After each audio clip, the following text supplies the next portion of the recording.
आप देख रहे हैं प्रवीण टीवी न्यूज। गौरीघाट में मां नर्मदा के प्रकट उत्सव पर जबलपुर के गौरीघाट में श्रद्धालुओं का जन सैलाब उमड़ पड़ा। भक्तगण बैंड बाजे के साथ उत्सव में शामिल होने पहुंचे और विधि विधान से मां नर्मदा की पूजा अर्चना की। इस भव्य आयोजन में लोक निर्माण मंत्री राकेश सिंह, जबलपुर के महापौर जगत बहादुर सिंह सहित अन्य जनप्रतिनिधि व साधु संत भी उपस्थित रहे। घाट पर दूध से अभिषेक करते हुए मां नर्मदा का विशेष पूजन अर्चन किया गया। नर्मदा तट पर हजारों की संख्या में श्रद्धालुओं ने पुण्य स्नान करते हुए आस्था की डुबकी लगाई और मां नर्मदा से सुख समृद्धि की कामना की। मातृशक्ति महिला मंडल ने 1100 मीटर लंबी चुनरी अर्पित कर मां नर्मदा का भव्य श्रृंगार किया।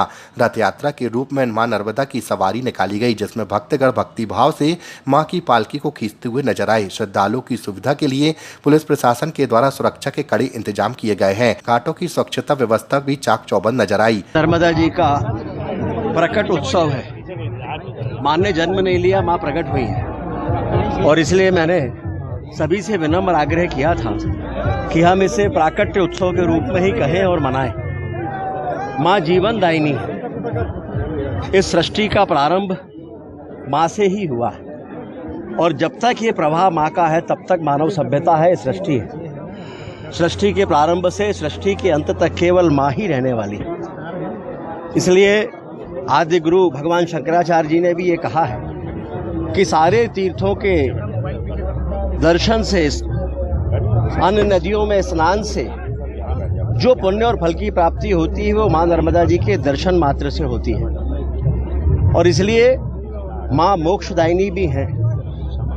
मां भोग भी देती है, मां वैराग्य भी देती है और इसलिए मां की महिमा अपरंपार है।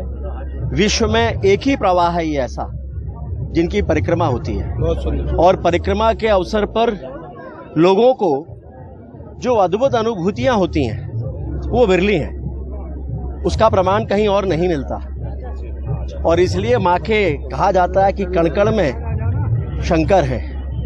मां के दोनों तरफ सिद्धों की भरमार है। इसलिए मां का तट पावन माना गया है। हम सबकी जिम्मेदारी है कि जब मां का प्रकट उत्सव भक्ति भाव के साथ मनाते हैं तो अपनी जिम्मेदारी का निर्वहन भी हम करें। वो जिम्मेदारी है मां को स्वच्छ, सदा नीर और निर्मल रखने की और सब हम अपने अपने हिस्से का योगदान देंगे तो सृष्टि के प्रारंभ से तो मां ने हम सभी को बहुत कुछ दिया है, लेकिन सृष्टि के अंत तक हम मानव सभ्यता को बचाकर रख सकेंगे। मां के चरणों में कोटि कोटि नमन। स्वच्छता एक बड़ा चुनौती हमेशा रही है।